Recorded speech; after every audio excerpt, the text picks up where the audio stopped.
I'm not going to speak out against what he's doing in Hong Kong, what he's doing with the Uyghurs in western mountains of China, and Taiwan trying to end the one China policy by making it forceful.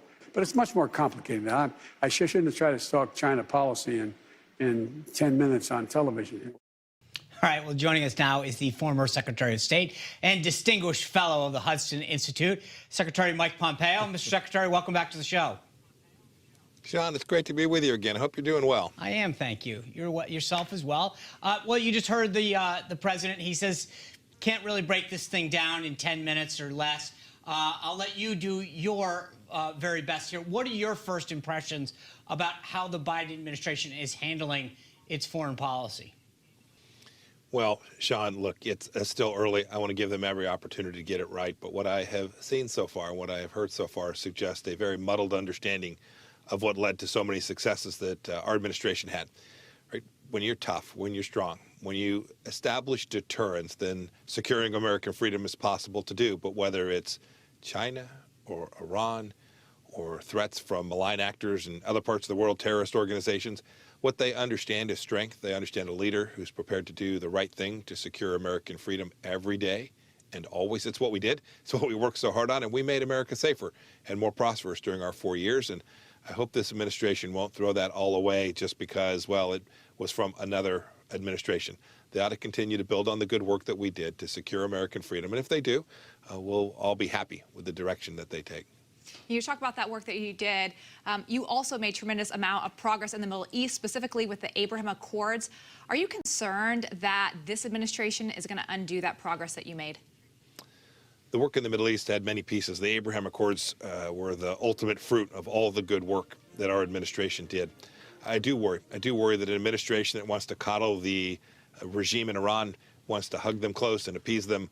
Those are the kind of things that create risk in the Middle East. And when you create risk in the Middle East, nations no longer are in a place where they feel like they can do the right thing every day and always. And so they need to make sure they get that broader Middle East strategy right, that they continue the fight against ISIS and terror, that they continue to recognize that Iran is the central threat to instability in the region, and that the central understanding of Israel, the Jewish homeland, is the rightful American partner there. If they get those things right, then the Abraham Accords will turn out to be the historic achievement that I believe that they are today.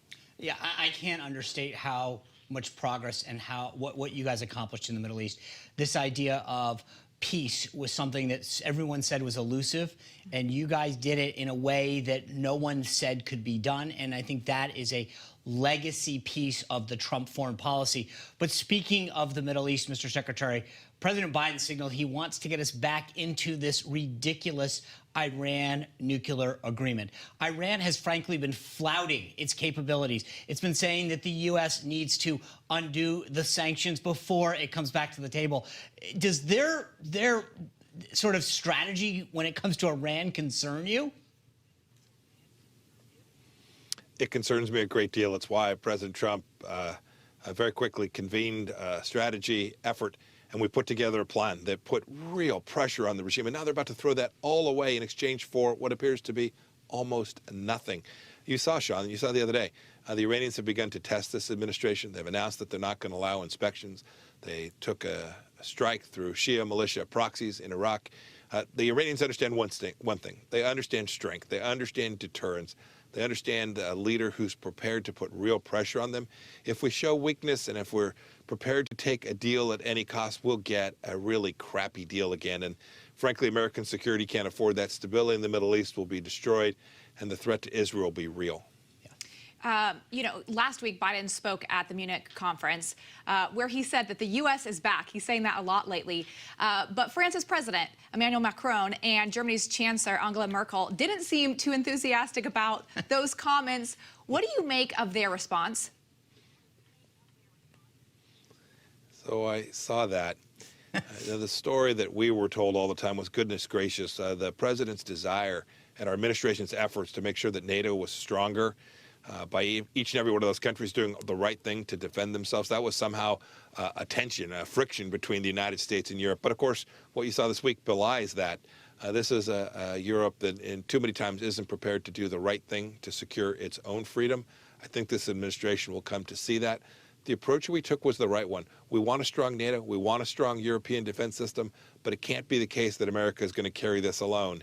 And when I hear them talk about America being back, we didn't go anywhere. We built out enormous coalitions all around the world to secure American freedom.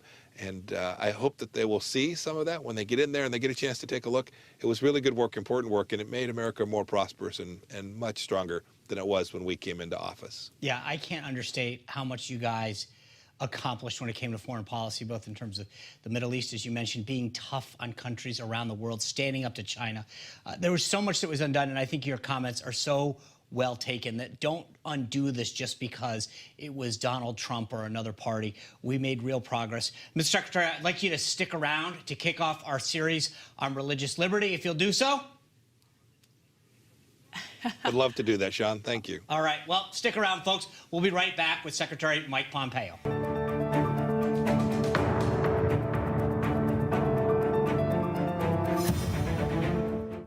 As promised, to kick off our religious liberty series, we're back with former Secretary of State Mike Pompeo. Mr. Secretary, protecting religious liberty was a major priority for you and the Trump administration.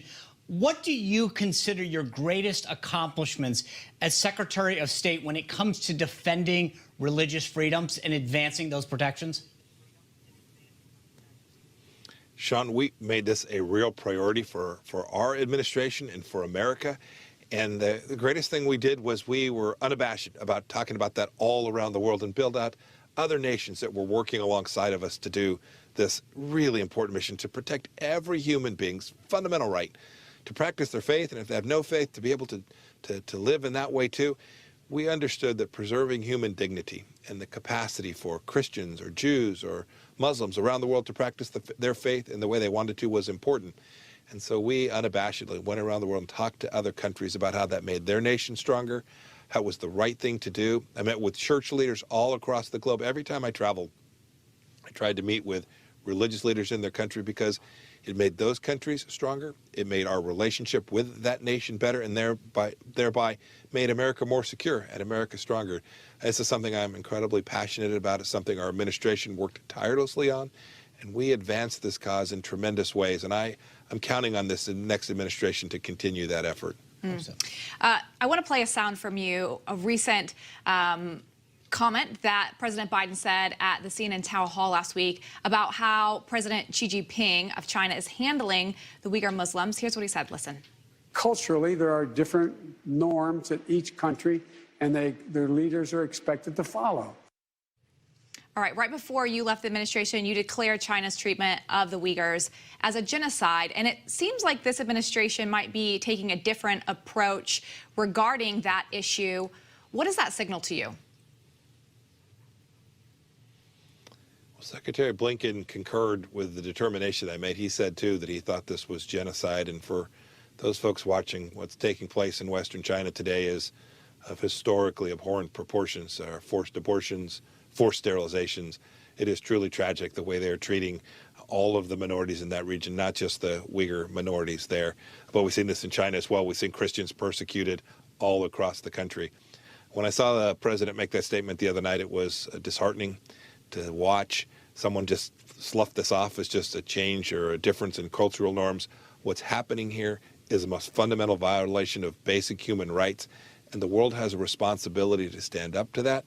And the United States, under President Trump, did that. We built out coalitions. We had people who had never seriously considered this before beginning to do what we did. We sanctioned leaders there in the western part of China.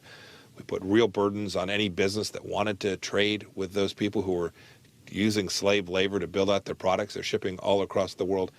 This administration has the responsibility, just as every country does, to when you find these kinds of things, like they happened in the 1930s. We talked about never letting something like this happen any place in the world again. Well, it has been happening. It's been happening in China far too long, and the world needs to respond to this. You know, Mr. Secretary, you said this a moment ago, and I think you're absolutely right. This idea of leadership and speaking out, because so much of this revolves around shining a spotlight on places where either women are mistreated or people can't practice their religion. And so I guess what I'm getting at is, you know, there's such a difference when you see it in action, as we did under your tenure.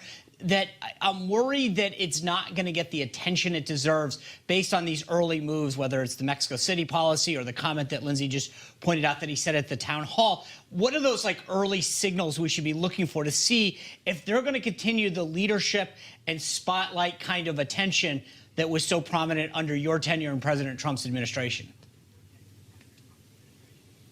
Sean, I think you'll see it in a handful of places very quickly. We'll see it in their approach to Iran, where they continue to torment people who are homosexual. You'll see it in places closer to home, like Venezuela and Cuba. Will they truly defend the rights of those people to practice their faith in the way they want to? Will they do the right thing when a church gets the message wrong? I was very clear about my expectations for every church to use their moral authority all across the world to make sure that their leaders and the people in their church were demanding that these governments permit these simple people who want to practice their faith. They'll need to defend those people. They'll need to back them. They'll need to shine a spotlight on those countries that refuse to do it. And it'll become very clear. It won't take months. It'll take weeks before we can see if they will prioritize the protection of the Christians in northern Iraq or Muslim leaders all across the world who simply want to do the one thing that every human's entitled to, and that's practice their own conscience, rights of conscience, and to practice their faith. You know, you so strongly shined a light on the Uyghur Muslims so that people could understand what is happening over there and hopefully still understand what needs to be done to protect those who are just trying to practice their own faith. What are other areas of the world where you hope that this administration champions the work that still needs to be done by way of religious freedom overseas? One specific area that you hope more progress is made? You know, I'll give you a really good example where our administration pushed hard to change the nature of religious freedom, and that was in Africa, in Nigeria in particular. There are Christians there who have been persecuted terribly. They've had their land stolen. They've had horrible things happen to them. And we built out a program that still needed to do more work. I hope they'll continue to devote the resources, not only American resources, but building out partners and friends in the region who want to do the right thing by these Christian minorities. Nigeria would be a good example where it was a effort that hadn't received much attention. There hadn't been much focus on that, and our administration took it on full throttle.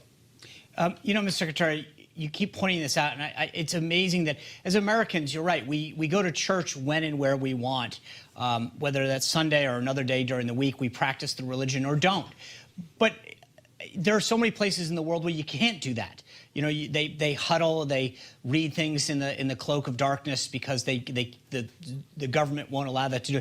Is there somewhere in the world, based on your travels, that you'd say, I bet you most Americans wouldn't believe X country has these kind of places, has this kind of rule that you can't practice, that would surprise most Americans?